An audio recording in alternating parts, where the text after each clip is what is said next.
Shalom, shalom, aking mga kapatid sa pananampalataya. Ito na naman po yung kapatid na si Roland na muli ay binibigyang pagkakataon ng ating rabay na magbigay ng kanyang aral.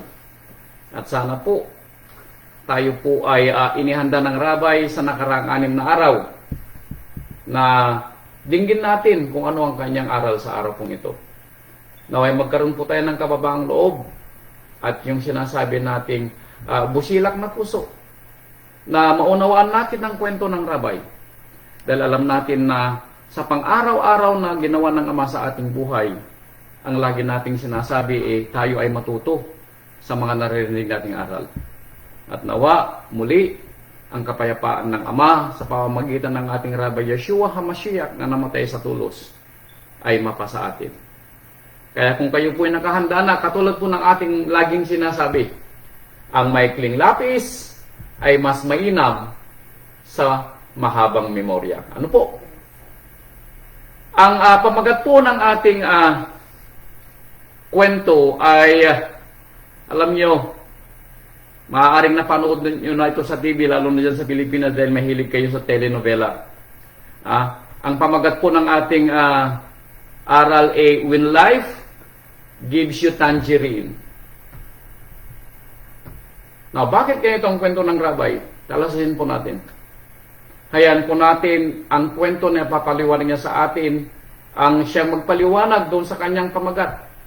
Dahil ang maririnig nating kwento ay ito ang ating matatamo, mararanasan, at mangyayari one way or the other sa ating pang-araw-araw na buhay. At the end of the day, nawa ang kagustuhan ng rabay ay tayo ay matuto.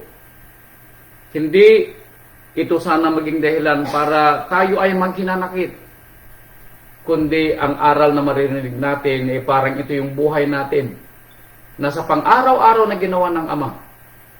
Ang kagustuhan ng Ama ay tayo po ay matuto. Kaya simulan po natin ng kwento. Ang unang kwento po na ating babanggitin kung bakit sinabi ng rabay, when life gives you tangerine. No po, may mga pagkakataon na nararanasan natin ang mga sinasabi nating mga tangerines sa ating buhay.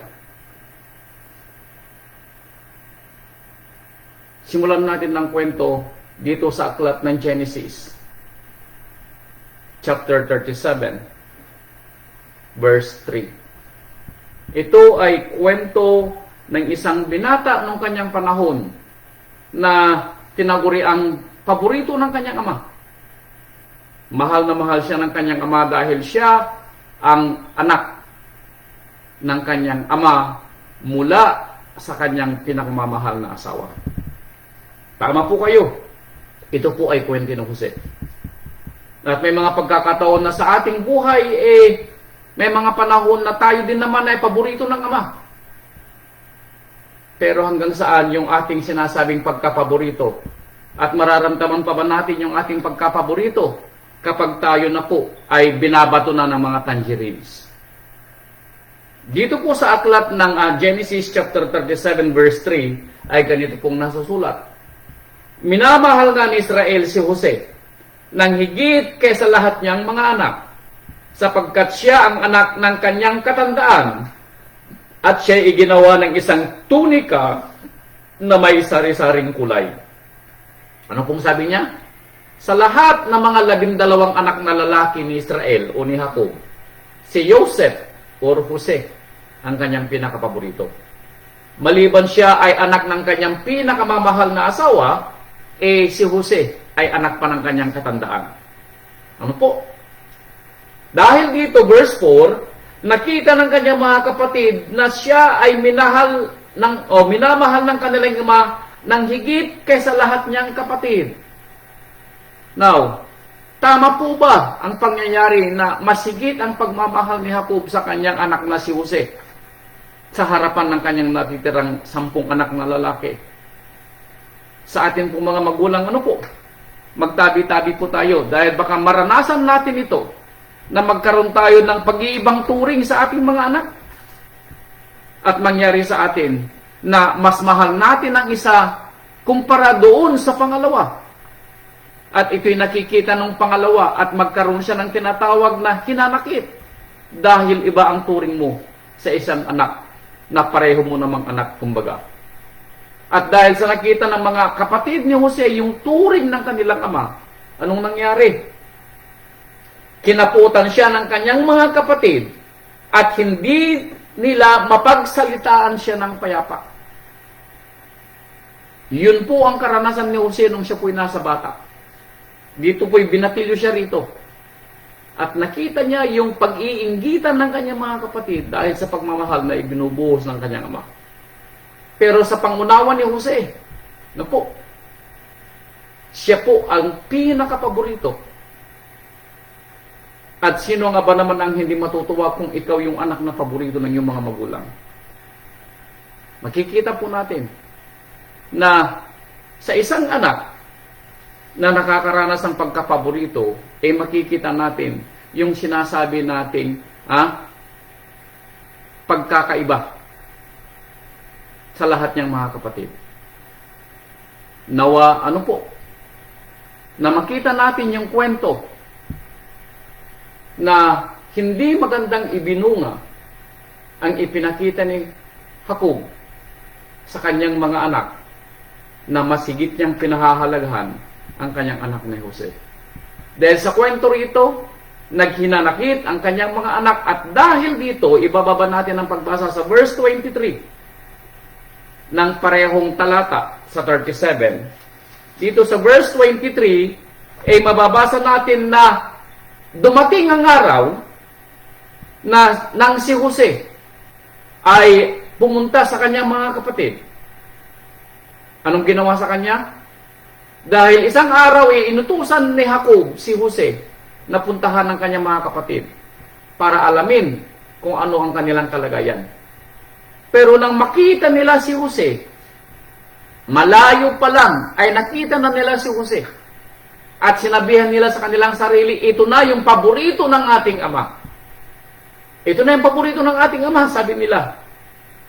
At anong kanilang ginawa?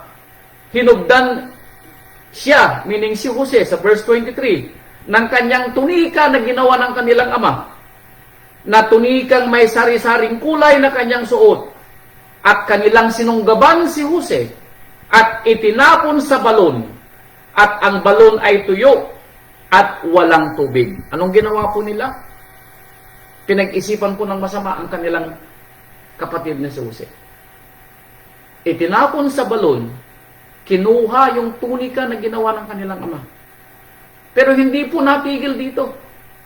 Dito sa verse 26 narito, at sinabi ni Yehuda sa kanyang mga kapatid, anong mapapakinabangan natin kung ating patayin ang ating kapatid at ilihim ang kanyang dugo? Anong sabi nila? Iniisip pa pala nila na patayin si Jose. Now, kung kayo po si Jose, nung kayo po ay paborito ng inyong ama, hindi ba kayo ay natutuwa? Yes.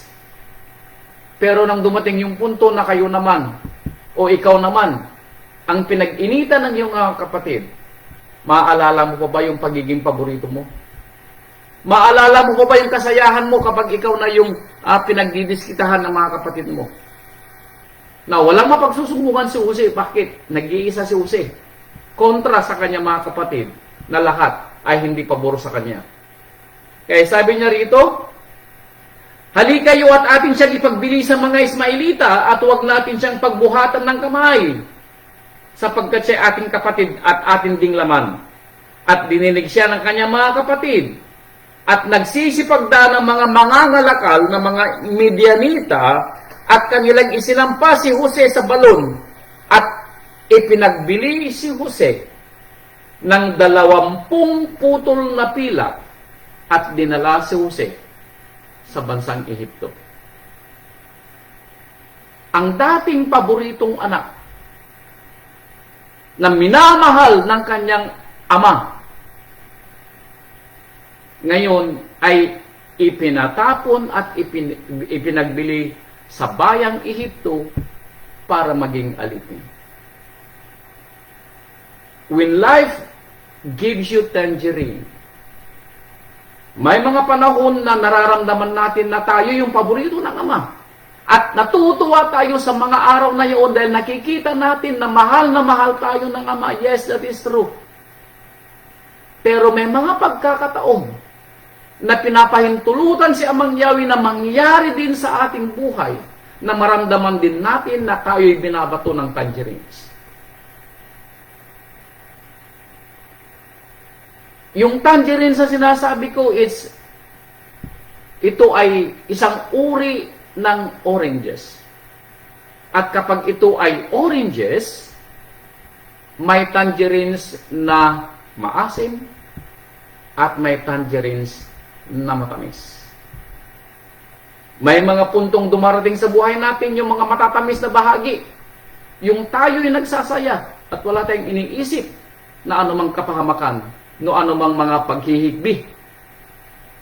Pero may mga pagkakataon din naman sa buhay po natin na tayo'y nababato ng mga maasim na tangerines.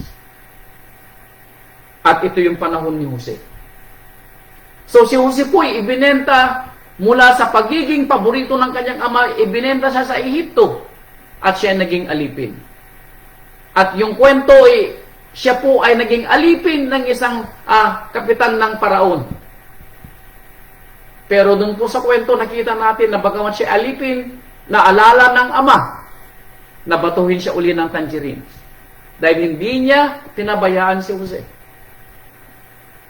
Pero sa pagpuntong pagbato ng ama na siya binato uli ng matamis na tangerines, dahil si Jose ay ginawang tagapamahala ng kanyang Panginoon na si Potifar. Pero pagkatapos ng halos 1 taon, when life gives you another tangerine, this time, maasim na tangerine. Dahil pinagbintangan si Jose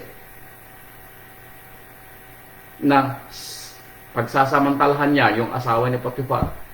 Kaya anong nangyari kay Jose? Mula sa pagiging tagapamahala, dinala si Jose doon sa kulungan. At ikinulong si Jose ng halos 11 taon for almost 11 years. At dito naranasan ni Jose kung paano na siya yung dating paboritong anak naging tagapamahala ng isang kapitan. Ngayon ay nakakulong sa isang kasalanang hindi naman niya ginawa. When life gives you tangerine, tayo pa kaya ay mananatiling mananampalataya kung mararanasan natin ang kwento when life gives you tangerine? Tayo lang ba ay matutuwa nung tayo binabato ng ama ng mga matatamis na tangerines? What if ipahintulot ng ama na tayo binato niya ng maasim na tangerine? Mananatili pa rin ba tayo? Naaasa doon sa ibibigay ng ama na hoping and praying ito ay matamis uling tangerines. No po. Pero hindi po natapos ang kwento ng Jose sa bilangguan dahil matapos po ang halos 11 taon, nangyari po ang kwento na si Jose ay itinaas bilang gobernador ng bansang Ehipto. Yun po yung ending ng kanyang kwento. Ano po? Na siya po ay naging gobernador after na siya po ay nagtiyaga ng 11 years ng maasim na tangerine. Ito ang napapala natin sa buhay natin. Sometimes matamis na tangerine, sometimes maasim na tangerine. But whether we like it or not, hindi tayo pwedeng mamili dahil si Amang Yahweh ang nagbabato ng tangerine. O nagbibigay, baka sabihin naman ninyo, harsh si Amang Yahweh, nagbibigay ng tangerine, ayan. Dahil hindi naman niya binabato ang kanyang mga anak eh. Nagbibigay ng tangerine, better way. Ano po? Dahil ayon sa kwento, dito sa chapter 15 ng Genesis, ito ang kwento ng ending ni Jose. Matapos na si Jose ay itaas ng paraon, sa pamamagitan po, ng panaginip na ibinigay ng ama, nakatuturan ng panaginip ng paraon, tinaas po si Jose bilang gobernador. At ang kwento po dito, sa chapter 50, verse 19, ito ang sabi ni Jose. At sinabi ni Jose sa kanyang mga kapatid, nang siya naging gobernador, ano po, dahil naalala ng kanyang mga kapatid, ang mga ginawa nila kay Jose. Pero, sa pangunawa ng mga kapatid ni Jose, sila gagantihan ni Jose. Pero, ito ang sabi ni Jose sa verse 19. Huwag kayong matakot, sapagkat nasa kalagayan ba ako ng Ama? At tungkol sa inyo ay inyong ipinalagay na kasamaan laban sa akin, ngunit ipinalagay ng Ama na kabutihan upang mangyari ang gaya sa araw na ito, na iligtas ang buhay ng maraming tao. Kaya nga huwag kayong matakot. Aking pakakanin kayo at ang mga bata, at kanyang inaliw sila at kanyang pinagsalitaan ng may kagandahang loob. May mga pagkakataon, mga kapatid, na yung pagbibigay sa atin ng Ama ng mga maasim na tangerine, hindi pala natin alam, ito'y para sa ating ikabubuti. Hindi niya tayo, kumbaga, ini-spoil sa matamis na tangerine. May mga pagkakataon na nagbibigay siya out of nowhere ng isang maasim na tangerines. Pero ito po pala, at the end of the day, katulad ng sinabi ni Jose, ito'y para sa ating ikatututo at ikabubuti. So ito po yung kwento ni Jose.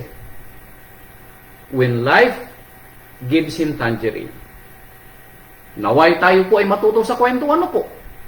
Na ganun din po tayo. Sa anuman mga nangyayari sa ating buhay, lalong-lalo na sa nangyayari sa ating panahon, sa nangyayari sa ating asimilya, when the assembly gives you tangerine. No po. Kung ang ating asemblya ay nagbigay ng tangerine sa bawat mananampalataya, may mga pagkakataon na tayo din ay nakakaranas ng mga matatamis na tangerines at may mga panahon na tayo'y babatuhin ng maasim na tangerines. At the end of the day, paano tayo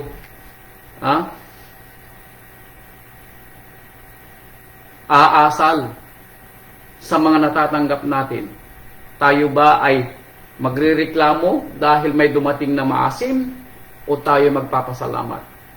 At hilingin natin sa Ama na tayo ay bigyan niya ng kalakasan ng loob na yung panahon ng maasim na tangerine ay mapaglabanan natin at tayo po ay lalong maging mas matibay sa buhay at sa ating pananampalataya. Sumunod po na kwento.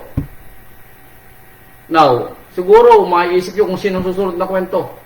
Bagamat ito ay mauulit na kwento, ang ipinapaunawa po ng Ama na tayo ay maging matibay at maging mas matatag sa mga susunod na araw dahil tandaan po ninyo ang sinabi ng ating isang nanay sa pananampalataya. Ang isang puno na mabunga, ito'y babatuhin. One way or the other. Dahil may kaaway tayong tumitingin at ang tinitignan niya ay kung ano yung maibibigay niyang maasim na tangerine sa lahat ng mga kapatiran upang ang kanilang mga ngipin ay mangilo at iwanan nila ang pananampalataya at sasabihin nila walang matamis sa inyong asimilya. Yun ang sasabihin nila sa atin. Pero tayo po dapat ay mangunyapit. Dahil tayo ay binigyan ng Ama ng mga maasim na tangerine para tayong matuto sa buhay na ito. Ang sumunod na kwento ay kwento ni Job. Ito ang sinabi dito sa kwento ni Job. Job chapter 1. At talasasin natin ang kwento. Job chapter 1 verse 8. Sabi niya dito sa verse 8, at sinabi ni Amang Yahweh kay Satanas, iyo bang pinansin ang aking lingkod na si Job? Sapagkat walang gaya siya sa lupa, na sakdal at matwid na lalaki na natatakot sa akin at humihiwalay sa kasamaan. Nang magkagayon ay sumagot si Satanas kay Amang Yahweh na nagsasabi, natatakot ba ng walang kabuluhan si Iyob sa Elohim? Hindi mo ba kinulong siya at ang kanyang sangbahayan at ang lahat niyang tinatangkilik sa bawat dako? Iyong pinagpala ang gawa ng kanyang mga kamay at ang kanyang pag-aari ay dumami sa lupain. Paano hindi matatakot si Job sa iyo? Sinabi ni Satanas. Lagi mo siyang binibigyan ng matatamis na tangerine. Kaya natutuwa si Job. Dahil lahat ng ibinibigay mo, sabi ni Satanas, matatamis na tangerine. Wala kang ibinigay kay Job na maasim. Puro matatamis na tangerine. Pinagpala mo ang lahat ng gawa ng kanyang mga kamay. Pinagpala mo ang kanyang mga anak. Paano hindi matatakot si Job sa iyo? Ganon din po sa atin. Lalong-lalo na sa bawat isa. Sa ating asimblya. Katatapos lang ba po natin na ating piyesta, tayo po ay nagsaya. Paanong hindi tayo lalong magpapakatibay sa pananampalataya sa amin, samantalang ibinigay ni Amang Yahweh ang lahat ng ating pangangailangan sa pista.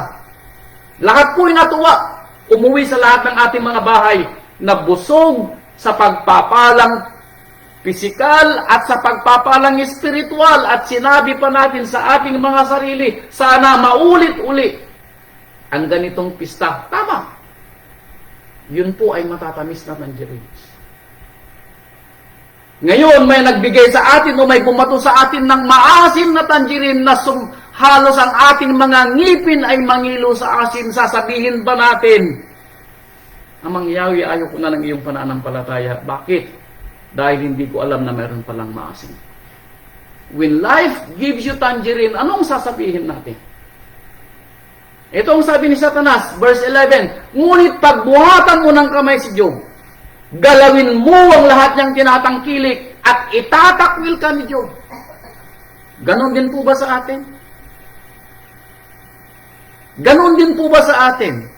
Kapag hindi natin nagustuhan yung ibinigay ng Ama na tangerine sa atin, itatakwil na ba natin ang nagbibigay sa atin ng tangerine? Subukan mo, sabi ni Satanas. Nabigyan mo si Job ng maasim na tangerine. At kung hindi nangilo si Job sa kanyang mga ngipin, sigurado, itatakwil kanya ng mukhaan. Ito yung kwento ni Job. Ganito rin po ba sa ating pananampalataya? Pag dumarating sa buhay, ang mga sinasabing maasim na tangerine, we just give up sa pananampalataya natin dahil hindi natin nagustuhan yung kwento na ibibigay sa atin ng Ama sa susunod na bahagi ng ating buhay. Especially so sa susunod na bahagi ng ating pananampalataya. Anong sabi ni Amang Yahweh? At sinabi ni Amang Yahweh kay Satanas, verse 12, narito, lahat niyang tinatangkilik ay nangasa iyong kapangyarihan. Siya lamang ang wag mong pagbuhatan ng kamay. Sa gayon lumabas si Satanas mula sa harapan ni Amang Yahweh. Anong sabi ni Amang Yahweh? Pinahihintulutan kita, Satanas. Nabatuhin mo si Job ng maasim na tangerine. Dahil alam ko, nagtitiwala ako kay Job, na bagamat mangilo ang ngipin ni Job sa asim ng tangerine na ibabato mo, hindi ako tatalikuran ni Job. Hindi ba ganito rin kaya ang dahilan kung bakit ang ating asimblya ay nasasangkot sa isang masilan na usapin? Na alam ng Ama na ito'y pinahintulutan niya na mangyari sa atin, pero alam niya sa puso ng Ama, hindi mag-give up, hindi bibitaw ang aking mga piniling lingkod. Bakit? Dahil alam ko sa puso nila, gaano man kaasim ang ibabato ni Satanas na tangerine sa kanila, hindi sila mawawalan ng pananampalataya. Yun ang pangako. At yun ang pag-asa niya mangyari sa atin dahil pinili niya tayo na magkaroon ng pananampalataya. Ang tanong, tama ba si Amang Yahweh o nagkamali siya sa pagpili sa atin? At the end of the day, tayo po ang sasagot. Dahil alam natin ang kwento. Tayo'y pinili ng Ama Pero kasabay ng pagpili niya sa atin, yung responsibilidad natin na panatilihin natin ang ating pagpapala at pananampalataya bagamat tayo batuhin ng maasim na tangerine. Kaya ano po nangyari sa kwento? Verse 20. Nang mamatay ang lahat ng 10 anak ni Job, at pahintulutan niya ang Yahweh na magkaroon ng napakalagim na sakuna, at mamatay din lahat ng kanyang mga kahayop, mga alagang hayop na siyang bunga ng kanyang kayamanan. Mula sa pinakamayaman sa kanyang lugar, mula sa isang pinakapalad na nagkaanak ng 7 lalaki at 3 babae, sa isang araw ay nawala lahat. Now, gaano kaasim na nangyari kay Job? Pinakamaasim sa lahat ng tangerine dahil wala pong nakaranas ng ganitong asim. Pinakamaasim kumbaga sa tangerine. Nangilo ang ngipin ni Job. Pero nag-give up ba si Job? Ito ang sabi ni Job sa verse 20. Nang magkagayoy bumangon si Iyog, hinapak ang kanyang balabal at inahita ng kanyang ulo at nagpatira pa sa lupa at sumamba. At anong sinabi ni Job? Verse 21, hubad akong lumabas sa bahay bata ng aking ina. Hubad na babalik ako roon. Si Amang Yahweh ang nagbigay. Si Amang Yahweh ang kukuha. Purihin ang pangalan ni Amang Yahweh. Now, tanong ko sa inyo mga kapatid ko. Sino ang nagbigay ng ating pananampalataya? Ang ating bang mga asawa? Ang ating bang mga anak? Ang ating bang mga minamahal sa buhay? Sila bang nagbigay ng ating mga pananampalataya? Dahil kung ako pong tatanungin nyo, nasusulat, si Amang Yahweh ang nagbigay, si Amang Yahweh ang kukuha. Sa kasulatan sa Bagong Tipan, ang ating rabbi sinabihan na sinabi, si Rabbi Yeshua ang nagpasimula ng ating pananampalataya, therefore siya rin ang tatapos. Gaano man kaasim ang ibato sa atin ng Satanas na pahintulutan ng Ama, mananatili ang pananampalataya. Sagutin ng bawat isa ang kanyang pananampalataya. Hindi natin pwedeng sabihin dahil sa kapatid na ganito o dahil sa kapatid na ganoon, pag tayo nagkamali sa ating desisyon, wala tayong sisi na sinabi dahil sa ating pastor, dahil sa ating asawa, dahil sa pamumuno, wala tayong masasalita. Bakit at the end of the day, tayo magdedesisyon sa ating sarili kung tayo tatalikod o hindi. When life gives you tangerine, dito ba natapos ang kwento ni Job? Hindi po. Dahil sumunod na kwento, hindi natapos ang demonyo. Dahil sinabi namang Yahweh, nakita mo na, Satanas. Pinagbigyan kita, nasubukan mo si Job, pero hindi natakot si Job. Patuloy pa rin siya sa pananampalataya. Anong sabi ni Satanas? Balat sa balat, laman sa laman, sabi ni Satanas. Pahintulutan mo ako, nasalingin ang kanyang balat, nasalingin ang kanyang laman at sigurado itatakwil kanya. Tama po yun. Kapag ang personal na po nating pakiramdam ang masasagasaan, yung ating emosyon sa sarili natin, yung ating nararamdamang sakit, yun po yung mahirap na kalabanin dahil kung sa ibang tao, madaling sabihin. Pag sa ibang kapatiran, sasabihin lang natin, ipagdarasal kita kapatid, ang pagpapala ng Ama ay sumaiyo. Napakadaling sabihin.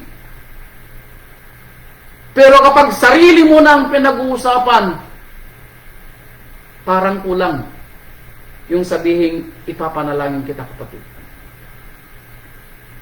Parang kulang, yes. Dahil hindi natin nararamdaman yung paghihirap na mararamdaman mo. Tama po yun. Ganito ang sinasabi ni Satanas kay Amang Yahweh. Subukan mo, napahintulutan mo ako.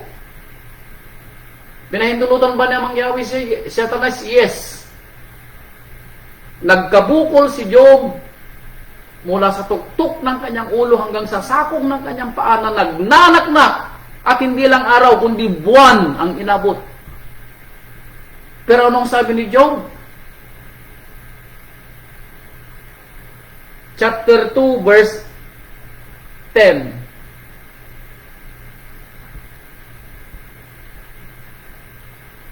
O verse 9, nang magkagay sinabi ng kanyang asawa sa kanya, mamamalagi ka pa ba sa iyong pagtatapat? Itakwil mo na si amang Yahweh para mamatay ka. Mismo ang kanyang asawa sinabi, Job, naawa ako sa iyo, asawa ko. Hindi ko alam kung bakit nangyari sa iyo ito, pero Job, asawa ko, sabi niya, maawa ka sa sarili mo. Itakwil mo na si amang Yahweh para mamatay ka. Yun ang sinabi mismo ng kanyang asawa. Bakit? Dahil nakita ng kanyang asawa yung paghihirap ni Job. Dahil sa pangunawa po ninyo, kung hindi naghihirap si Job sa pagkamatay ng kanyang mga anak, naghihirap po si Job. Dahil kung may mararamdamang sakit, mauuna ang lalaki dahil nagmula ang babae sa lalaki. Mauuna ang lalaki na makakaramdam ng sakit. Yun ang hindi alam ng mga babae. Baka hindi nyo alam. Sorry po. Baka hindi nyo alam. Sa mga nakakaalam, alam nila. Nanggaling ang babae sa lalaki. Kaya alam ng lalaki ang nararamdaman ng mga babae. Kaya sabi po niya, takwil mo na si Job. Itakwil mo na si amang Yahweh Job. Pero nung sabi ni Job, verse 10, ikaw ay nagsasalita ng gaya ng pagsasalita ng hangal na babae. Ano? Tatanggap ba tayo ng mabuti sa kamay ng Ama at hindi tayo tatanggap ng masama? Sa ating buhay, tatanggap lang ba tayo ng puro kasayahan at hindi tatanggap ng paminsan-minsan na pighati? Tayo po mananagot. Ganon din po sa ating asamblea. May mga pagkakataon na mababato tayo. Pero ito bang dahilan para po tayo magkakawatak-watak? Ito ba ang ating magiging dahilan na tayo po ay magkakanya-kanya? Ito po ba ang ating magiging dahilan na pag binato tayo ng maasim na tangerine, mangilo ang ating mangingipin, sasabihin po natin, kanya-kanya na tayo. Bakit? Dahil hindi naman pala puro matamis ang inyong asamblea. Ito ba ay para din sa atin? Na ito man ay matamis o maasim, kasama ba ito sa ating pagtitiis? Yes. Dahil kung ang ating rabay na tangi at bugtong na anak ng Ama ay nagtiis sa pulos, sino tayo para hindi magtitiis? Ito po ang kwento ni Job. Pero hindi po natapos ang kwento ni Job. Hindi po natapos dito. Bakit? Dahil makikita natin na sa paghihirap ni Job, halos mag-give up si Job. Dahil sabi po niya dito sa chapter 3 ng Job, verse 3, sabi niya, maparam nawa ang kaarawan ng kapanganakan sa akin, at ang gabi na nagsabi may lalaking ipinaglihi. Magdilim nawa ang karawang yaon, huwag nawang pansinin ng Ama mula sa taas, ni silangan man ng liwanag. Sumagabing yaon nawa ang pagsasalimot ng kadiliman, huwag nawang kagalakan sa mga araw ng santaon, huwag nawang mapasok sa bilang ng mga buwan. Itinakwil ni Job ang kanyang kapanganakan. Hiniling ni Job na sana hindi na ako pinanganak dito sa ibabaw ng lupa. Bakit? Dahil sa hirap na dinaras o dinanas ni Job. Sa tindi ng asin ng tangerine na binato sa kanya. Naghihimutok si Job.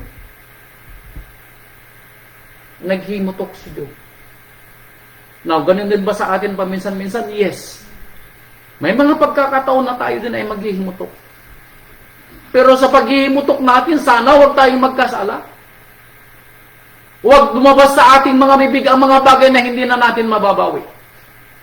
Maghinanakit tayo, yes. Naghinanakit si Job, pero hindi niya question ang kakayahan ni Amang Yahweh na siya ililigtas niya muli. Maghinanakit tayo, yes. Pero wag itong maging dahilan para tayo po ay maging katitisuran ng ating mga kapatid sa pananampalataya. Magtampo tayo kung kinakailangan, yes, magtampo tayo. Bakit? Sa tindi ng nararanasan natin. Pero huwag maging dahilan. Ano po? Para panghinaan ng ating mga kapatid sa pananampalataya. Huwag naman sana. Lalong-lalo na sa ating mga mahal sa buhay. Tayo na mga magulang, kapag tayo'y nakakaranas ng mga asim ng tangerine na ibinabato sa atin, dapat tayo ay lalong magsitibay sa pananampalataya. Ano man yung kinakaharap natin sa ating pamilya, dapat tayo na may pananampalatayang makita nila na matibay at may pag-asa. Dahil ang pag-asa natin sa buhay na ito, na kung ito'y pinahintulutan niya mangyawi sa atin, ito ang lagi nating tatandaan, Roma chapter 8 verse 28, ito'y para sa ating ikabubuti. Yun ang tandaan nating pag-asa. Maasim man, umatamis man ang tangerine na babato sa atin, ang pag-asa natin, ito'y ating ikabubuti. Ano po? Ito'y ating ikabubuti. Bakit? Anong nangyari kay Job? Chapter 42. Matapos na maranasan ni Job ang lahat ng hirap na binasa natin, may naging pag-asa ba si Job? Yes. Chapter 42 ng Job, verse 16. At pagkatapos nito'y nabuhay pa si Job ng 140 taon after that, matapos maranasan ni Job yung napakaasim na tangerine. Nabuhay pa siya ng 140 years. Nagkaroon pa siya uli ng 10 anak, tatlong anak na babae at 7 anak na lalaki. At nadoble ang kanyang kayamanan. At verse 17, namatay si Job na matanda at puspos ng mga kaarawan. Yun ang buhay ni Job. Bagamat siya ay binigyan ng matamis at maasim na tangerines. That's what you got. Ito ang makukuha natin sa buhay na ito. Huwag tayong magbunyi at magsitwa kapag tayo'y nakakaranas ng matamis. Dahil may pagkakataon na sa pagbubunyi natin, makalimutan natin na mayroon ding darating na maasim. When life gives you tangerine. Sumunod na kwento. Ano po? Pero bago po yun, sabi po niya dito sa Jeremiah chapter 29. Ito uli yung pag-asa natin. Narinig ko na binasa ito ni Sister Geraldine. Alam po ninyo, kapag kayo po ay nagbibigay ng testimony, nakikinig po ako. At may mga pagkakataon na nauukit sa puso ko yung mga binabasa ninyo. At narinig ko itong hindi ko magkakamali, binasa ito ni kapatid ni Geraldine, chapter 29, verse 11. Sapagkat nalalaman ko ang mga pag-iisip na aking iniisip sa inyo, sabi ni Mang Yahweh. Mga pag-iisip tungkol sa kapayapaan at hindi tungkol sa kasamaan. Ano man yung dumating sa atin, mga kapatid ko, ang iniisip ng Ama, kapayapaan. Now, nasa ating tao kung ang ibibigay ng Ama ay iisipin natin na kasamaan. Tayo ang magsasabi. Pero sa puso ni Amang Yahweh, ang iniisip niya na gagawin niya ay kapayapaan para sa atin. Nasa interpretasyon natin. Bagamat siya magbibigay ng maasim na tangerine, sasabihin tayo ng Ama, ang pangarap ko sa iyo, anak, magkaroon ka ng kapayapaan. At paano ka magkakaroon ng kapayapaan sa maasim na tangerine? Magtiwala ka kay Amang Yahweh. Yun ang kapayapaan. Na anuman yung mangyaring ibabato niyang tangerine na maasim, magtiwala ka kay Amang Yahweh. Yun ang kanyang sinasabi. Trust and obey. Ito ang sinasabi ng ating mga matatanda sa ating asimblya. Trust and obey. Sabi ko nga po sa inyo, mag-iingat kayo sa inyong pananalita. Dahil baka mas marami kayong salita kaysa sa mga naririnig ninyong kwento. Dalawa lamang po ang sinabi ng ating mga matatanda sa asimblya na naririnig ko. Trust and obey. Pero iba po sa atin, halos mapuno yung ating mga gustong sasalitain. Mga kapatid ko, when you say trust and obey, hindi na po natin kailangan magsalita. Bakit? Trust and obey. That's it. Ano man po yung mangyari sa buhay po natin, trust and obey. I pray na lahat tayo ay maging katulad ng ating mga nanay sa assembly. I pray. I pray na mas marami tayong pag-asa kaysa sa ating mga salita. I pray. Nalalaman ko, sabi ni Mang Yahweh, ang mga pag-iisip na aking iniisip sa iyo. Father Yahweh knows better and knows best. Bakit tayo maghihinanakit? Bakit tayo maghihimutok? Samantalang we know Father Yahweh is control, trust and obey. Trust and obey. Matamis man na tangerine o kaya maasim na tangerine, sabi ni Yahweh, kayo ay magsisitawag sa akin. Kayo ay magsisiyaon at kayo ay magsisidalangin sa akin. Sabi niya, at aking didinggin kayo. Mga kapatid ko, hindi na natin kailangan magpaliwanag ng napakaraming kwento. Kung idudulog natin kay Amang Yahweh, sasabihin natin, Amang Yahweh, bahala ka na. Ikaw ang nakakaalam ng aming mga puso. Ikaw ang magsalita para sa amin. I trust you. Then I will obey you. Yun ang kwento. Yun ang kwento. Maasim man, o matamis man na tangerine, may pag-asa tayo sa Ama. Ano po? May pag-asa tayo sa Ama. Sumunod na kwento. Si Haring David. Pero ang bahagi ng kwento ni David ay maaring hindi nyo pa nabasa. O nabasa nyo na pero hindi niyo maalala. Hindi ito yung ginawa ni David sa kanyang asawang si Uriah, sa kanyang asawang Batsibang si Uriah. That is done. Ang kwento rito ay yung tangerine na ibinato ni Amang Yahweh kay David doon sa unang anak nila ni Batsiba. Pangalawang Samuel chapter 12. Pangalawang Samuel chapter 12. When life gives you tangerine. Masarap ang maasim na tangerine. Yes. Ganon din sa buhay. Kapag ang ating mga anak ay maayos, maayos ang ating mga pangangatawan, tayo po ay walang sakit, tayo po ay may pagkakain sa hapagkainan, tayo po ay nakakatulog ng mahimbing. Life is beautiful. Maayos po ang buhay, maganda ang buhay. Masarap ang matamis na tangerine. Pero, pag dumating kaya ang maasim na tangerine na nakakapangilo ng ngipin, sasabihin pa natin ba, salamat Amang Yahweh sa maasim na tangerine? Katulad ng ginawa ni Job? Sana ganun po tayo. Ano po? Alam po ninyo, sa aking panahon po ngayon, natuto po ako na nakita ko yung kadakilaan ng Amang Yahweh.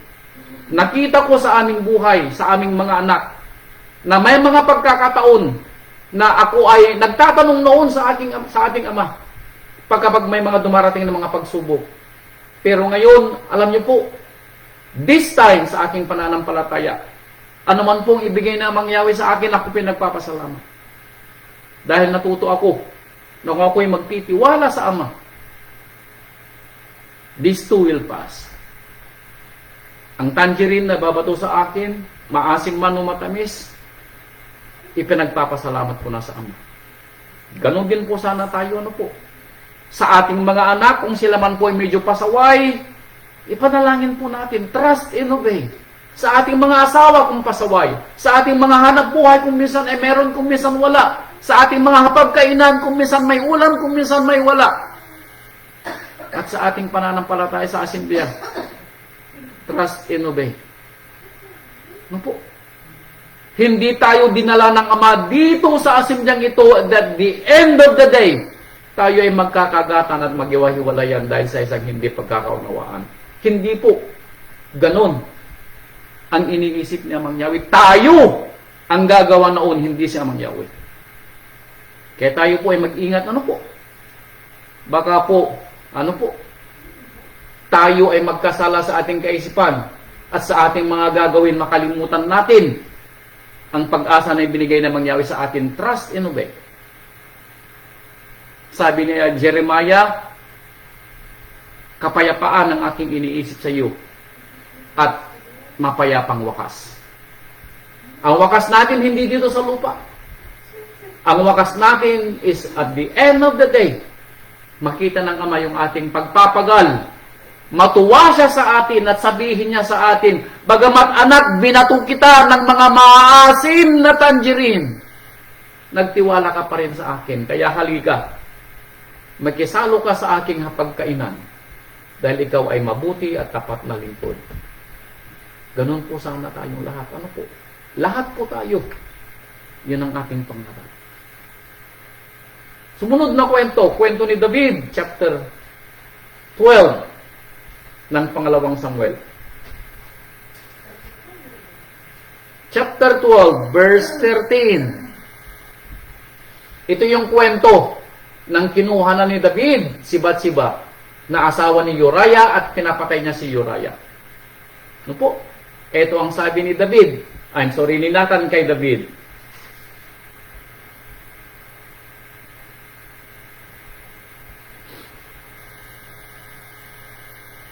Chapter 12, verse 13. At sinabi ni David kay Nathan, ako'y nagkasala laban kay Amang Yahweh. At sinabi ni Nathan kay David, inalis din ni Yahweh ang iyong kasalanan, hindi ka mamamatay. Pinatawad po ba dito si David? Yes. Pinatawad po si David. Now, nang pinatawad na si David, nakalimutan po ba ni Amang Yahweh ang naging kasalanan ni David? Alam po ninyo, si David mismo ang nagsabi, mapalad ang mga makasalanan na pinatawad na ang kanilang mga mapalad. Ang ibig sabihin ni David ay mapalad yung mga nagkasala na hindi siningil sa kanilang mga kasalanan.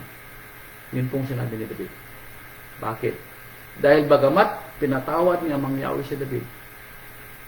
Bagamat pinatawad ni Amang Yahweh si David. Tandaan niyo yung kwento. Verse 13. At sinabi ni Nathan kay David, inalis din ni Amang Yahweh ang iyong kasalanan, hindi ka mamamatay. Pinatawad ni Amang Yahweh si David. Pero nakalimutan po ba ni Amang Yahweh ang naging kasalanan ni David? Hindi po. Hindi po. Bakit? Ipinaranas ni Amang Yahweh kay David yung consequences ng kanyang ginawa. Bakit? Para maalala ni David na siya'y nagkasala. Kaya sabi ni David, mapalad ang mga taong pinatawad ng kanilang mga kasalanan na hindi binigyan ng consequences. Mapalad po tayo. Palad po tayo, pero may pagkakataon na nagbibigay si Amang Yahweh ng consequences para tayo ay matuto. Mapagpatawad si Amang Yahweh, yes! Dahil yun ang kanyang plano. Pero may pagkakataon na tayo'y kanyang binibigyan ng consequences para maunawaan natin ang ating kasalanan. We pray na patawarin niya tayo, hindi na isingilin sa ating kasalanan. We pray. Pinatawad niya tayo, yes. Ganito rin kay David. Ganito rin kay David, pero may pagkakataon na pahihintulutan ni Amang Yahweh na mangyari sa ating buhay para matuto tayo sa ating buhay na ito. Tama, mali. Yes, nararanasan natin yan sa buhay na ito. Kapag tayo ay nagkamali sa ating maling desisyon, para matuto tayo anong ginagawa niya mangyari sa atin, sometimes, ipinaparanas niya sa atin ang consequences ng ating mga ginawang maling kasalanan, maling gawa. Bakit? Para tayo matuto. Pinatawad niya tayo, yes. Tandaan po ninyo, mapagpatawad si Amang Yahweh. Pero may pagkakataon na pahihintulutan ni Amang Yahweh na tayo matututo. Dahil baka hindi tayo matuto kung wala tayong makitang kabayaran sa ating mga kasalanan. Baka hindi tayo matuto. Kaya sabi ni David, mapalad ang pinatawad ng mga kasalanan na hindi siningil ng Ama. Sinabi, bakit? Dahil naranasan ni David. Naranasan ni David ang consequences ng kanyang ginawa. Ang unang consequence ng ginawa ni David, ito, verse 13.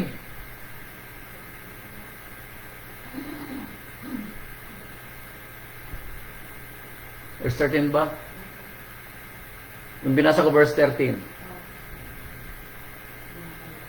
Verse 15. Verse 15.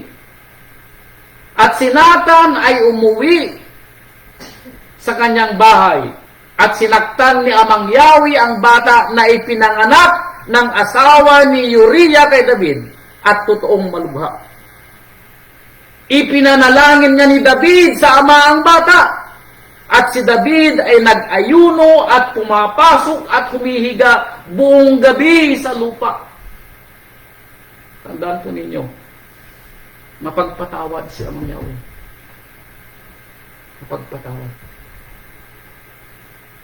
Pero nakita natin, ipinaramdam ni Amang Yahweh kay David ang naging kasalanan niya para siya matuto. Now, imagine ninyo na sa ating pagkakamali mga magulang ang magsasuffer ay ang ating mga anak. Father, ya forbid, dahil ako'y magulang din. Father, ya forbid. Alam nyo, noong mga panahon na malilit pa yung mga anak namin at wala kaming ipon na pampatuktor sa mga anak namin. Ang ginagamit po namin kung ano-anong mga albularyo. Kapag sila po may lagnat, nilalagyan namin ng mga dahon-dahon, sibuyas.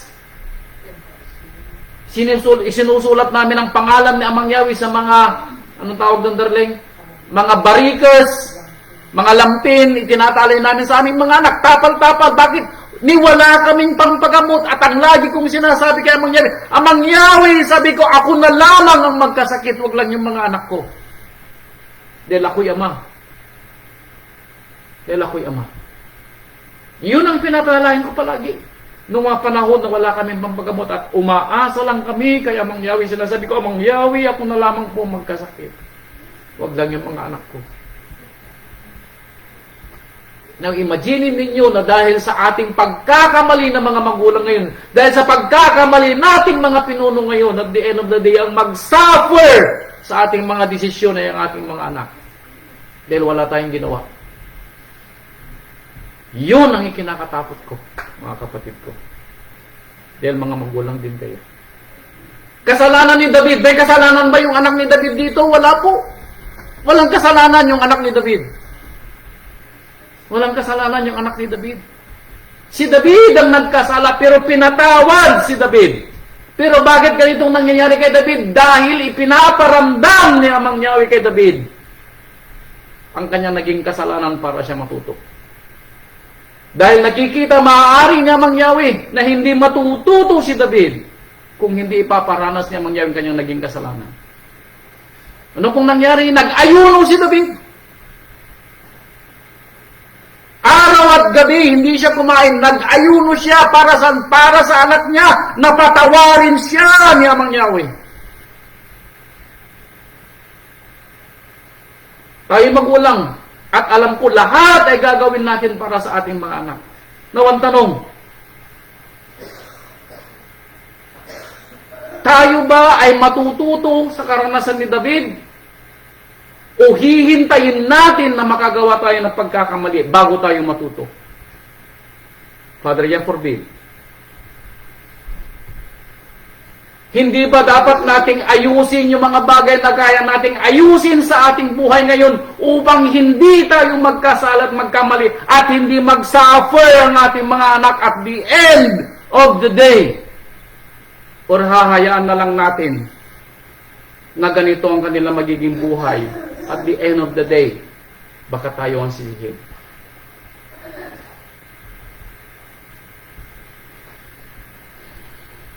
Alam po ninyo, sa paghihirap na ito ni David, dito nasulat ang aklat ng mga awit, chapter 51.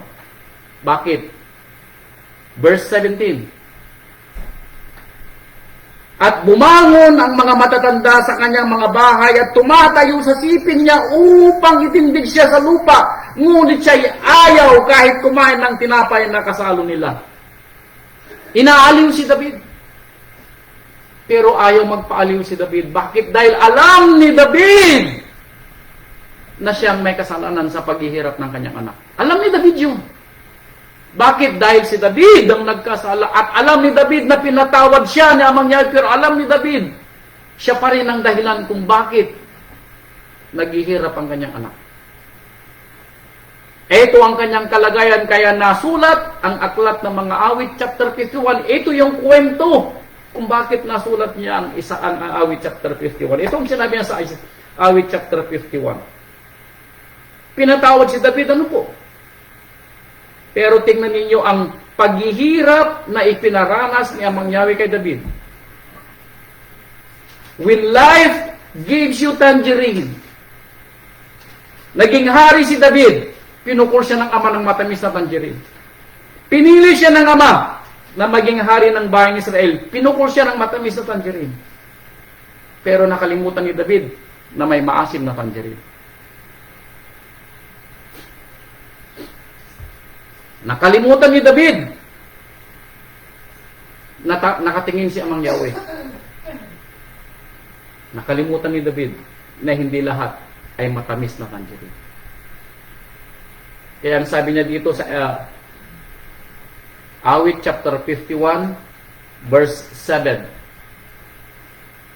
Linisin mo ako ng hisopo at ako'y magiging malinis.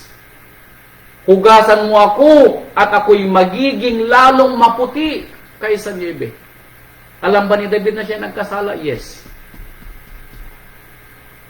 Pagparinggan mo ako ng kagalakan at kasayahan upang ang aking mga buto na iyong binali ay mga galak. Etong pakiramdam ni David. At alam ni David na siyang naging kasalanan kung bakit naghihirap ang anak nila ni Uriah. Ikubli mo ang iyong mukha sa aking mga kasalanan at pawiin mo ang aking lahat ng mga kasamaan. Pawiin mo, sabi niya, patawarin mo ako din, patawarin mo ako, all true. Pinatawad mo ako, pero bakit pinaghihirap mo ang aking puso? Kaya sabi ni David, patawarin mo ako, sabi niya, at pawiin mo ang lahat ng aking mga kasamaan. Huwag mo akong singilin.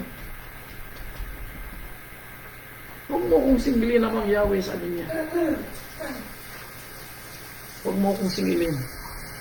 Pero sinisingil siya namang Yahweh. Bakit? For whatever reason, para siguro matuto si David. May mga pagkakataon na sometimes we need to swallow the bitter pill.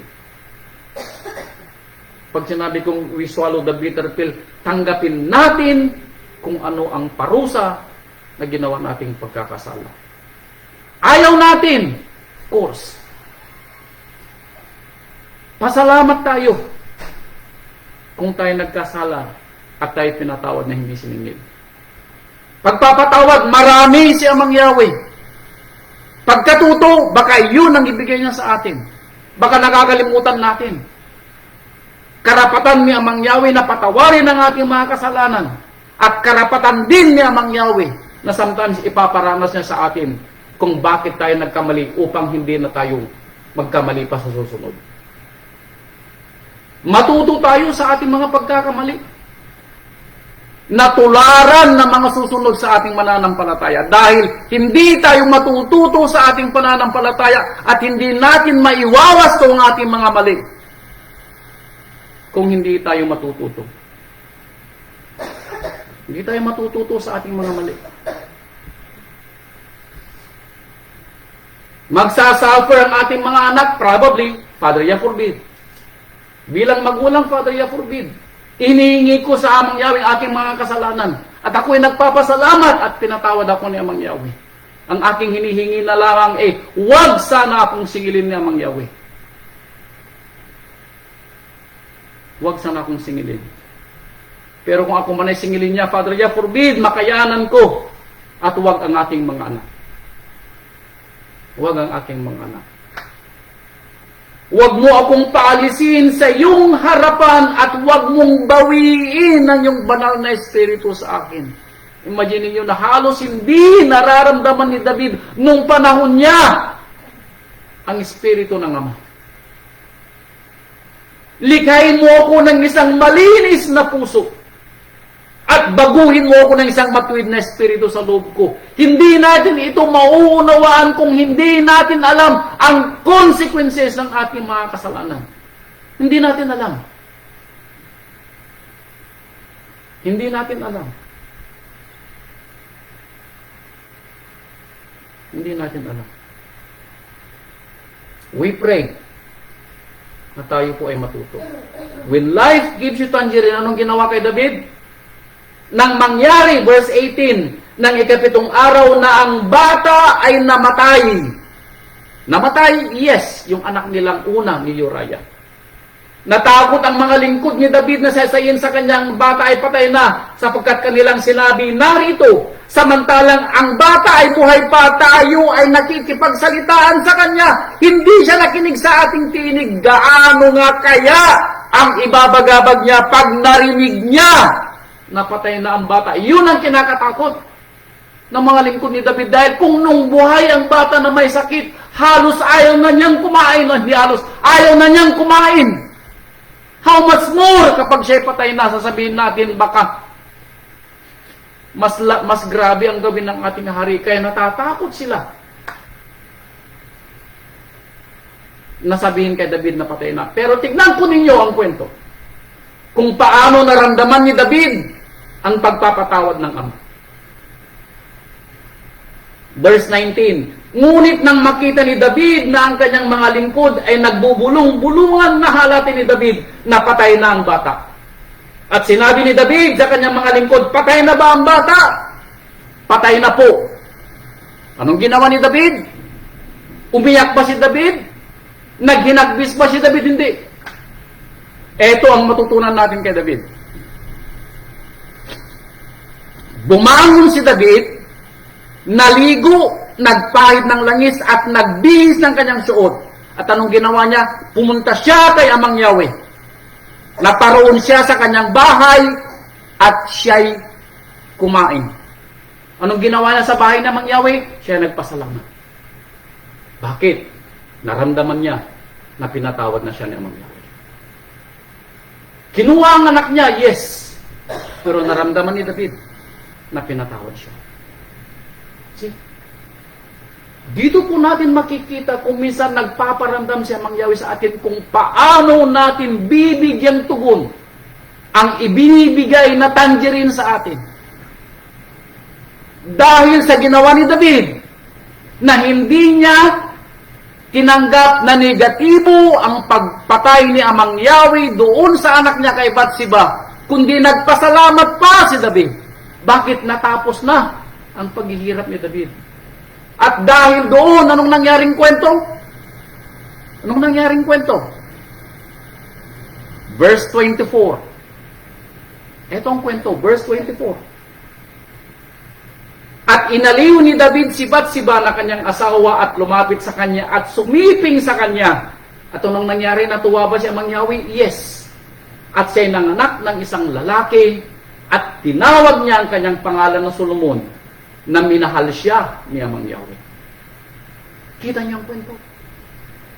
Dahil sa naranasan ni David kung ano ang consequences sa kanyang pagkakamali, hindi siya naghinanakit kay Amang Yahweh. Bagkus nagpasalamat pa siya nang binato siya ng maasim na tangerine. At naramdaman niya na nagbalik si Amang Yahweh sa kanyang puso. Kaya anong nakita ni Amang Yahweh? Nakita ni Amang Yahweh na tinanggap ni David ang maasim na tangerine bilang pagpapala kay Amang Yahweh. At dahil doon nung nangyari, ipinanganak ni David ang kanyang anak na si Solomon na pumalit sa kanya bilang hari. Life is good when He gives you tangerines. Bagamat sa maasim na tangerine nagmula ang paghihirap ni David sa maasim din niyang tandarin, pinatunayan ni David na siya'y nagbalik loob kay Amang Yahweh. At nakita ni Amang Yahweh sa maasim na tangerine na ibinigay niya kay David, nakarapat dapat siya sa pagpapala.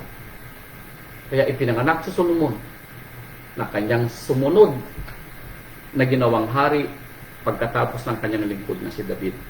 When life gives you tangerine. Hindi po natin alam ang kwento kung paano po ang tangerine o anong klaseng tangerine ang ibibigay ni Amang Yahweh sa atin, sa ating buhay. Bagamat maaari ay maasim na tangerine, pero kung ito po'y titignan natin ng positibo, ito po'y para sa ating ikatututo. Ganon din po sa ating pananampalataya. Ano po?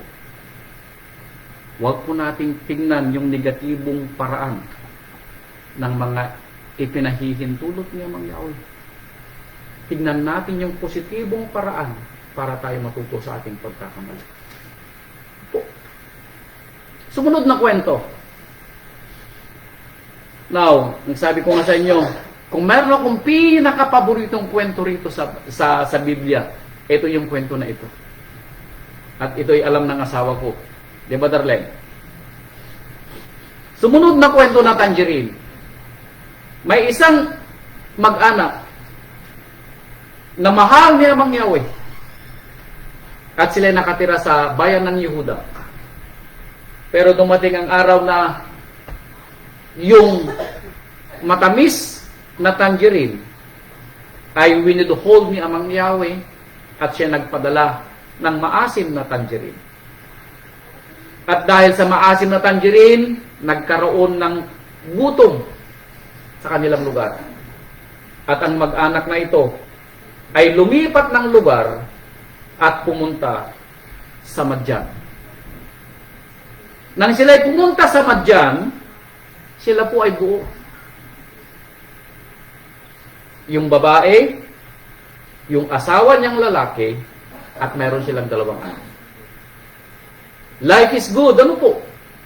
Bagamat tayo ay binigyan ng Ama ng maasim na tangerine, pero kapag tayo po ay buo, ang mag-asawa ay magkasundo, ang mga anak ay magkakasundo, life is good. Ano man po ang ibato sa atin ng Ama, kung tayo sa ating mag-anak na pamilya ay magkakasundo, life is good. Maayos ang buhay. Maganda ang buhay. Tayo man po'y magdildil ng tuyo o asin. Pag tayo po ay masaya sa loob ng tahanan, hindi po tinitignan kung tayo po ay nakakaaluan sa buhay. Ang pagpapala po ni Amang Yahweh sa atin, kung tayo po ay may kapayapaan sa ating mga puso. Yun ang pagpapala sa atin. Aanhin natin ang mga karangyaan kung tayo naman po ay may kaguluhan sa ating mismong sariling sangbahayan. Pairalin po natin ang kapayapaan, mga kapatid ko. Pairalin po natin ang kapayapaan sa mag-asawa una, sa lalaki at sa babae, and then sa mga anak. Mga asawa, kayo ay maggalangan sa bawat isa para kayo ay magkasundo sa bawat pagkakataon. Mahalin ninyong yung mga anak at kayong mga anak, igalang ninyong yung mga magulang at mahalin ninyong yung mga magulang. Life is good. Ano man ang dumating sa ating tangerine. Ganito po ang buhay ng mag-anak na ito. At nang sila pumunta sa Madyanita, eto na. Dumating na yung mga sunod-sunod na maasim na tangerine.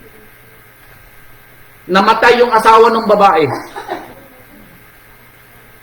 At nang mag-asawa naman yung kanyang mga 2 anak na lalaki, tangerine uli na maasim. Hindi sila pinahintulutang magkaanak. At namatay silang 2 anak niya na walang naiwang tagapagmana ng kanyang lahi. Ito yung kwento ni Ruth na siyang pumunta sa Madyan mula sa bayan ng Yehuda.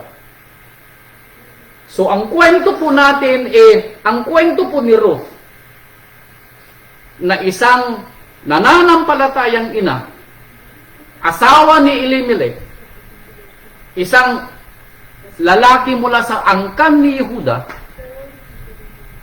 po, namatay si Elimelech, iniwan ang kanyang dalawang anak na lalaki, namatay din ang kanyang dalawang anak na lalaki, at ang naiwan ay yung dalawang manugang na babae ni Naomi.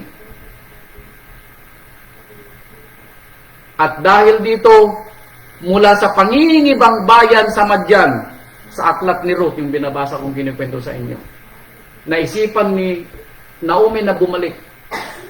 At pinapauwi niya sa kwento ang kanyang mga manugang. Pero nagpumilit si Ruth na bumalik kasama niya. Now, alam po ninyo, sometimes sabi nga natin kung paano natin titignan yung mga bahagi ng ating buhay. Kung ito man ay palaging maasim na tangerine, kunin natin yung positibo. Bagamat namatay ang asawa ni Naomi na si Elimelech, namatay ang dalawa niyang anak na lalaki, mayroon naman siyang kapalit na anak na babae. Yun ang positibo. At sa ating buhay, palagi nag-iiwan si Amang Yahweh sa atin ng mga positibo. Hindi po pinahihintulutan ni Amang Yahweh na mawala lahat yung pag-asa natin. One way or the other, mag-iiwan si Amang Yahweh ng positibo sa ating buhay. Sa ating asawa probably, o sa mga anak natin, o sa mga apo natin. Yun ang iiwan niyang positibo. Para wag nating itapon lahat yung mga sinasabi nating mga negatibong pangyayari sa ating buhay at wag na nating alalahanin. Matuto tayo sa negatibo at gawin nating positibo. Ano po? Ano man yung kabagabagan natin sa buhay, ano man yung mga nangyayari sa ating mga suliranin, tayo po'y umasa. Trust and obey. Ano po? Magtiwala tayo kay Amang Yahweh. Kung pinahintulutan niya, meron siyang reason. And He knows best. Ano po? He knows better. Yeah. Kaya nang umuwi si Naomi sa kanilang lugar, etong sinabi ni Naomi. Ano po? Verse 20. Chapter 1. At sinabi ni Naomi nang siya'y bumalik sa bayan ng Yehuda at makita ng kanyang mga kababayan, hindi ba ito si Naomi, ang asawa ni Elimelech? Ha? Hindi ba ito si Naomi? Pero itong sabi ni Naomi, verse 20. At sinabi sa kanila ni Naomi, huwag na ninyo akong tawaging Naomi. Tawagin ninyo akong Mara. Sapagkat ginawan ako ng kapait-paitan ng makapangyarihan sa lahat. Ako'y umalis na puno at ako'y inuwi ni Amang Yahweh na walang dala. Bakit ninyo ako tinatawag na Naomi? Si Amang Yahweh ay nagpapatutuo laban sa akin at dinalamhati ako ng makapangyarihan sa lahat. Na kung kayo po ang maging karanasan ni Naomi, namatay ang asawa nyo sa batang gulang, namatay ang inyong mga anak na hindi man nagkaanak, maaaring sabihin din ninyo, huwag nyo na akong tawaging Naomi, tawagin nyo na lang akong Mara. Mara means kapait-paitan. When life gives you tangerine, at ito'y napakaasim, mangingilo ang ating mangingipin. At sasabihin na natin, ayaw na natin ng tangerine. Nakalimutan natin na may matamis sa tangerine, pero sa tindi ng asim na tangerine na kinain natin, sasabihin natin, ayaw na natin ng tangerine. Ayaw na natin ng pananampalataya. Ayaw na natin ng buhay. Iiwanan na natin si Amang Yahweh. Mga kapatid ko, trust and obey. Tandaan mo, ang sabi ni Amang Yahweh, alam ko ang mga pag-iisip na sa aking puso na gagawin ko sa iyo. Ito ang pag-iisip ko sa iyong ikabubuti. Tawagan mo ako. Ipanalangin mo. Tawagin mo ang aking pangalan at ako'y makikinig sa iyo. Yun ang sabi ni Amang Yahweh sa Jeremiah kanina. Trust and obey. Dito po ba natapos ang kwento ni Naomi? Ano? Bagamat si Naomi ay pinakain ni Amang Yahweh ng maasim na tangerine at nangilo ang ngipin ni Naomi, sabi ni Naomi, huwag niyo na akong tawagin Naomi, tawagin niyo na lamang akong Mara. Ganon din po sa ating pananampalataya sa ating assembly. Alam po ninyo, nagsimula ang ating assembly mula sa isang kubo-kubo. Nagsimula sa 10 o kaya 12 na tao. Doon nagsimula ang ating pananampalataya. That was 2017. Sa kubo-kubo. Doon po sa lugar ni kapatid na Abong. Doon tayo nagsimula bilang Assembly of Yahweh Ilyong. 2017. But after 8 years, mga kapatid ko, after 8 years, hindi ba tayo ay dumami? Hindi nyo ba nakita na pinagpala ng Ama ang kanyang asimblya?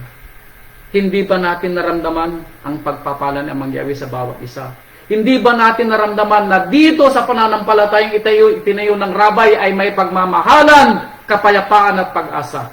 Now na tayo binabato ng maasim na tanjarin, igigibat na lang ba natin? At tayo magkakawatak-watak dahil hindi tayo magkakaunawaan? When life gives you tangerine, maasim man o matamis, tanggapin natin ang kwento dahil ito ibinigay ng Ama. Ganon din kay Naomi. Nung panahon ni Naomi, sabi niya, huwag niyo na akong tawagin Naomi, tawagin niyo na lamang akong Mara. Bakit wala na akong pag-asa? Nakalimutan ni Naomi, sumunod si Ruth sa kanya. Si Ruth yung kanyang pag-asa. Dahil hindi natapos ang kwento ni Naomi sa kanyang pagiging pagtawag ng Mara. Dahil after that, anong nangyaring kwento? Chapter 4. Chapter 4 ng aklat ni Ruth. Chapter 4 verse 14, sabi niya, at sinabi ng mga babae kay Naomi matapos magpakasal si Ruth at sa pinsan ni Elimelech na si Boaz. Si Boaz ay anak ni Rahab na maalala niyo ang kwento doon sa Jericho. Yes, si Rahab ang nanay ni Boaz. At sa isang dibdib ni Boaz at ni Ruth, lumabas si Obed. At si Obed ay naging ama ni Jesse, at si Jesse ang naging ama ni David, at si David ang pinagmulan ng lahi ng ating Rabbi Yeshua HaMashiach. Kaya sabi ko sa inyo, itong pinakapaborito kong kwento, the love story of Ruth. Dahil dito, sabi ni Naomi, yung pagiging Mara ni Naomi in the beginning, na pinakain siya ni Amang Yahweh ng maasim na tangerine.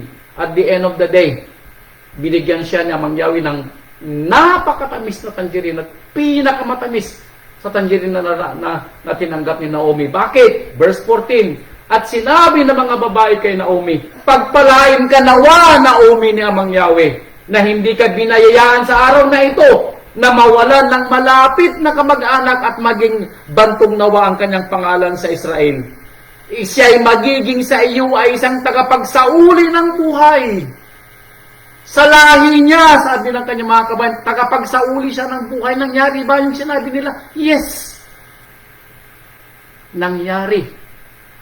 Nang dumating sa lupa ang ating Rabbi Yeshua HaMashiach na nagbigay sa atin ng panibagong buhay. Hallelujah. When life gives you tangerine, hindi mo alam ang kwento. Bagamat tayo ay maaaring pinakakain ng Ama ng maasim na tangerine, hindi natin alam ang kwento. Baka ito yung mas magiging dahilan para tayo lalong magtumibay sa pananampalataya at lalo tayong dumami sa bilang. Dahil natutuwa ang Ama sa atin kung ito'y ating mapagtatagumpayan. When life gives you tangerine. Ano po, mga kapatid ko, yung huling kwento ay ang ating Rabay. Ang ating Rabay nang pinanganak dito sa lupa, halos wala tayong makitang matamis na tangerine. Sa buong buhay niya, siya po ay binigyan ng Ama ng sinasabi nating maaasim na tangerine. Ipinanganak siya sa sabsaban, hindi sa palasyo. Lumaki siya sa pamilya na halos hindi nila alam na ito'y mula sa isang maharlikang tahanan. Hindi po.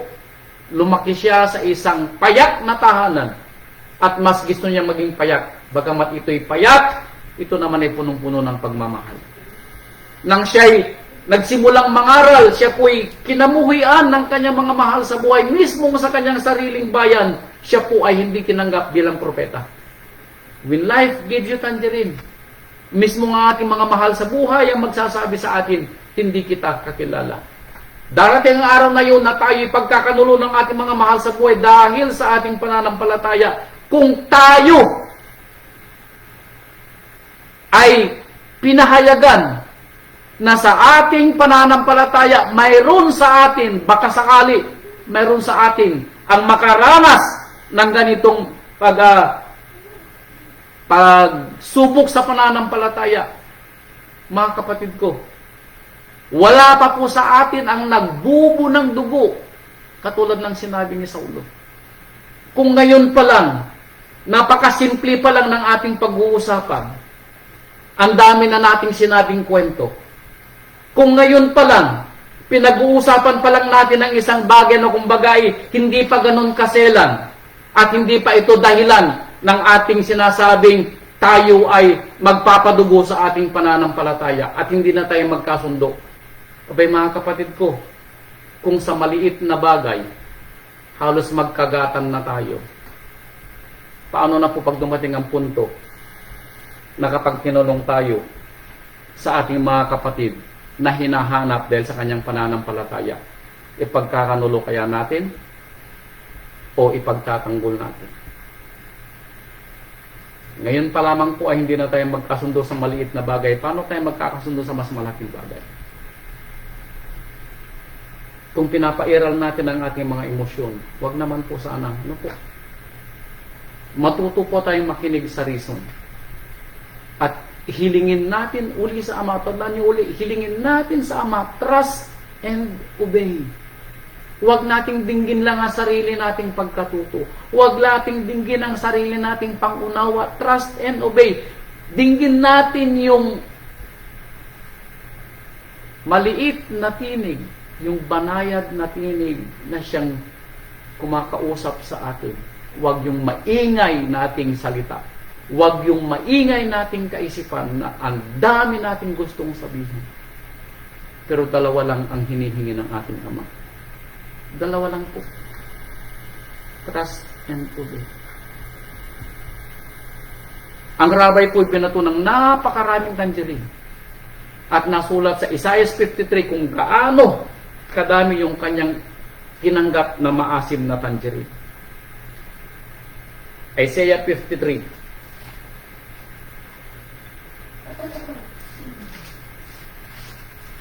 Isaiah 53 verse 3. Simulan ko sa verse 3.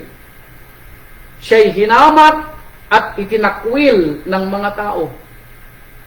Isang taong sa kapanglawan at bihasa sa karamdaman. At gaya ng isa na pinagkublihan ng kanilang mukha ng mga tao, siya'y hinamat at hindi natin pinahalagahan.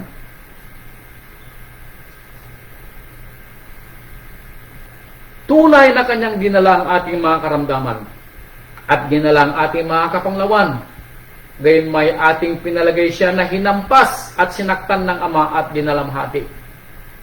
Dahil sa naranasan ng ating rabay, inisip ng mga sumulat noon at ng mga nakabasa nito na siya'y pinarusahan ng Ama. Dahil siya'y binato ng napakaraming maasim na tangerine. Pero nagreklamo po ba ang rabay? No. Tinanggap lahat ito ng rabay. Then alam niya sa puso niya na pagkatapos ng napakaraming maasim na tangerine, kung ito'y mapagtatagumpayan niya, bagamat halos sa dulo, sinabi niya, Ama ko, bakit mo ako pinabayaan? Pero alam niya sa puso niya, ang mangyawi sabi niya, huwag ang kagustuhan ko ang masunod, dahil alam ko, mas mabuti ang iniisip mo. Kung tayo po'y makikinig lang sa ating Pangunawa, mga kapatid ko, bakit patay na ng palataya? Bigyan natin ng diin ang salita ni Amang Yahweh. Trust and obey. Tandaan po ninyo, Hindi natin asimbya ang asimbya ng Ama. Asimbya ito ni Amang Yahweh na binili niya ng dugo ng ating rabay. Hindi tayo nagbubo ng dugo. Hindi tayo nagbubo ng dugo. Kung tayo ay, tawag dito, natatakot sa ating mga kapatid at tayo ay mapagkamalan na napababayaan natin sila, mga kapatid ko, ganito rin ang hiniling ko sa Ama noon. Amang Yahweh, sabi ko, huwag mong hayaan na mawala ang isang kapatid. Alam mo ang sabi ng Amang Yahweh sa akin, ang binukol niya sa akin, anak, anong sabi niya? Ang ating rabay ay namatay para din sa kanila. Ibig sabihin, kung mayroon pong puhunan sa atin, kung mawawala ang isang kapatid, mas higit po na may puhunan si Amang Yahweh. Kung ano yung kagustuhan natin na mailigtas ang isang kapatid, kung ano yung kagustuhan natin na mapabuti ang mga kapatid, mas higit po ang kagustuhan ni Amang Yahweh. Mas higit po ang kagustuhan ni Amang Yahweh. Kaya sabi ko nga po sa inyo, trust and obey. Hayaan po natin na si Amang Yahweh ang mangyari kung ano yung kanyang kagustuhan. Pag nangyari, bagamat hindi abot ng ating mga pangunawa, maaaring hindi abot natin ng ating mga pangunawa for whatever reason, pinahintulutan ni Amang Yahweh. Then, kung pinahintulutan ni Amang Yahweh at tayo ay nananampalataya na si Amang Yahweh ang may gawa, then trust and obey. Bakit? Si Amang Yahweh ang nagbigay, si Amang Yahweh ang kukuha. Trust and obey, mga kapatid ko. Trust and obey.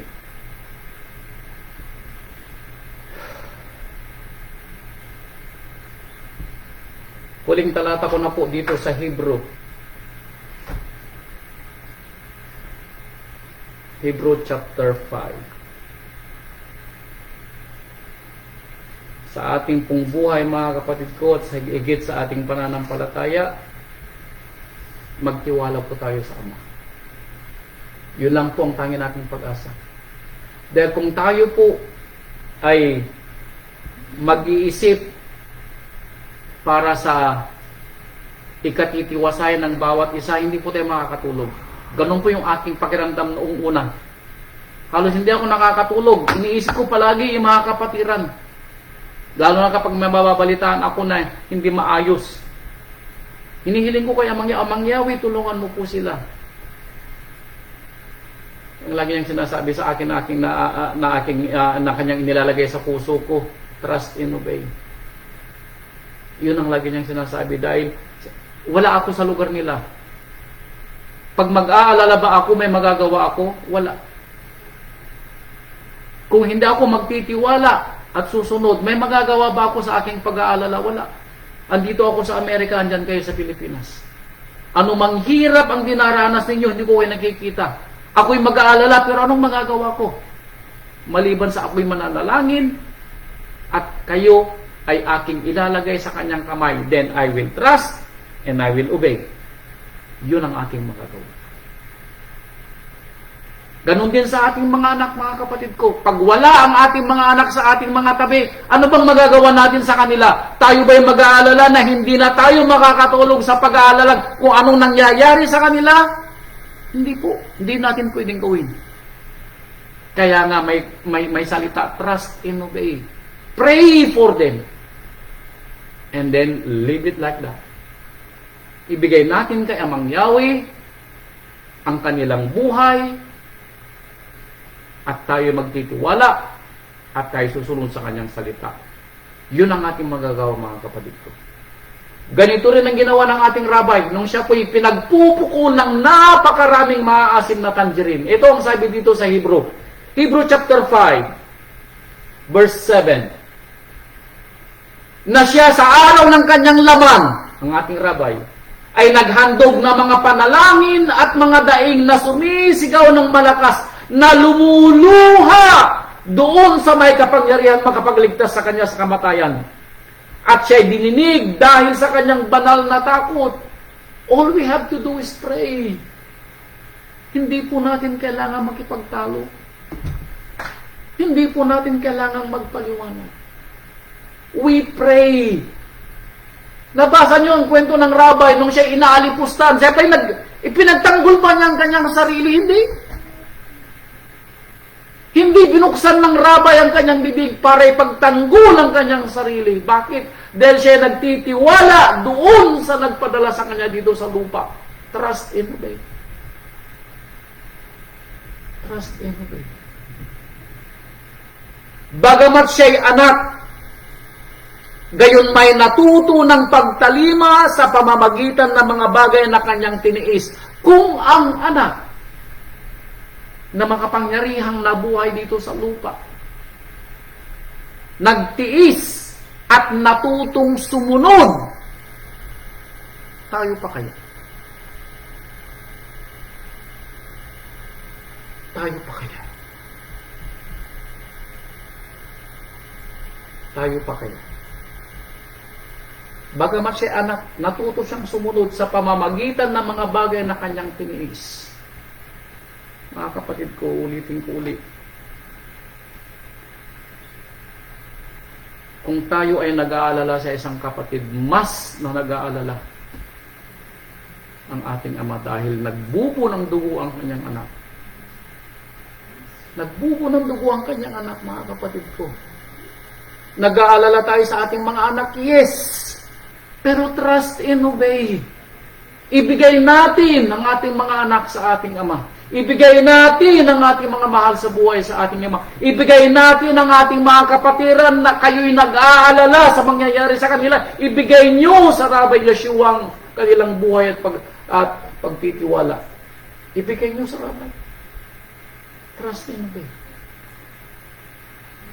Trust and obey. Kung ang ating Rabbi natuto na sumunod at nagtiwala sa Ama, how much more tayo na kanyang mga lingkod? Nang siya'y maging sakdal, siya ang gumawa ng walang hanggang kaligtasan ng lahat na nagsisitalima sa kanya dahil sa ginawa ng rabay na pagtitiis, bagamat binato siya ng napakaraming maasim na tangerine. Dahil doon siya ngayon ay nakaupo sa kanang bahagi ng Ama at siya yung binigyan ng Ama na tanging daan upang tayo'y maligtas. That's why nasulat, walang makakarating sa Ama nang hindi taraan sa ating Rabbi Yeshua HaMashiach.